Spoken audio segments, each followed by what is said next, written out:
السلام عليكم احلى متابعين. النهارده عايزين نعمل طريقه مميزه كده وسريعه وبسيطه لسلق ورق العنب. الاول بجيب معلقه زيت كده او رشه زيت. علشان ليه رشه الزيت؟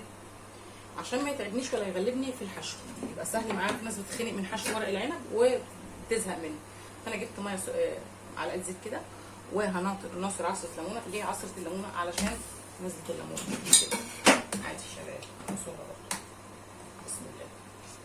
عصره الليمونه دي هتزود من مزازه ورق العنب. تمام. فاحنا كده قطعنا بقى العرق بتاعه ونزلنا كده بعصره الليمونه علشان نعصر قصدي نسلق ورق العنب عشان يزود مزازته. تمام. ومعلقه الزيت علشان اقدر احشي بطريقه سهله ومش متعبه معايا. هبتدي بقى طبعا قطعت العنب اللي هو بيبقى طالع كده بالمقص ثواني كده على طول، ما خدش في ايدي دواء ثواني. وهنزل بكميه كده من ورق العنب، هنزل بيها اسلقه كده. مش هياخد مني وقت لان باخد كميه كبيره يعني، وبيهبط لوحدي كده. هنزله بالمصفى بتاعتي.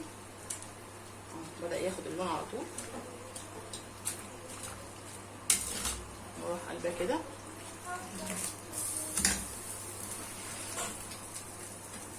تمام. هو بدأ يغير لونه في ثواني كده.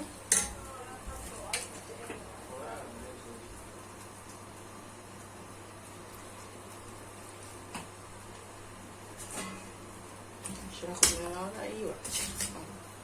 بدأ يلون وخلاص هو بيفكك من بعض في ثواني. بيبقى فعل معلقه الزيت ومزازته تزيد بقى بعصره الليمونه الجميله دي.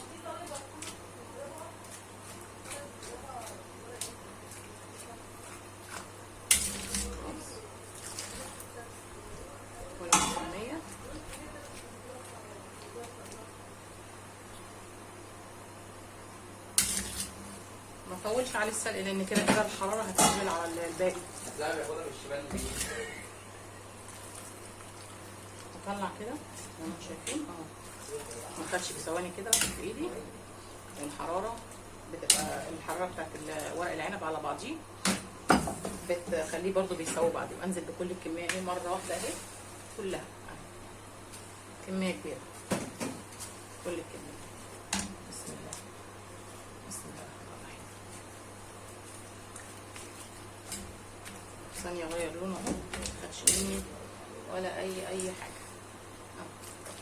كده غيرنا كده لونه ومطولش عليه كمان في السلق علشان ما يتهريش. مش بنحب نسلقه جامد. هو بيبقى سلقه جامد بيبقى مش احسن حاجه.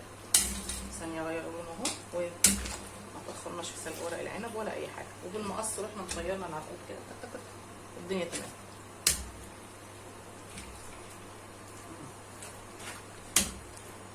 قولوا لي بقى انتوا بتتفرجوا على الفيديوهات بتاعتي ما بتحطوش اشتراك بقالكم كتير ليه؟ يعني الفيديو بقى بقاله شويه حلوين كده حلوين، ليه ما بتحطوش اشتراك؟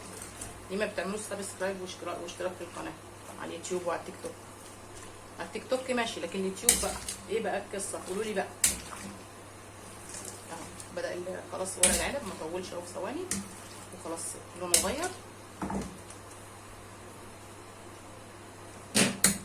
وهنطلعه بيكمل سوا مع الباقي كده على بعضيه. السخونيه بتاعت الورق عشان لسه فيها خضره ما نطلعش خضره برضه ما نطلعش كل الكميه اهي.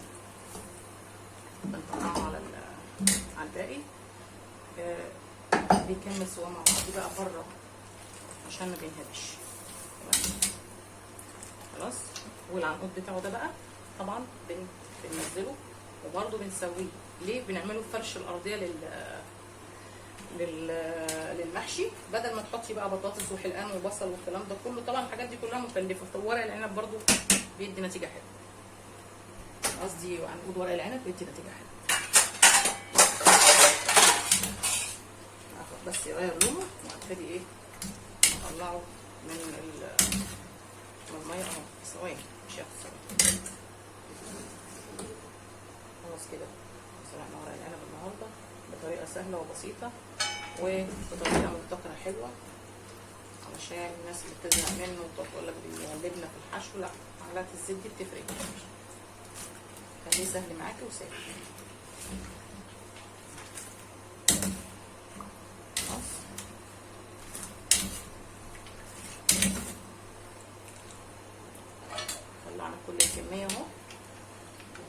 10 دقايق وخلاص كنا سويناها على ما سخنت الميه على البوتاجاز وكنت قطعته بالمقص.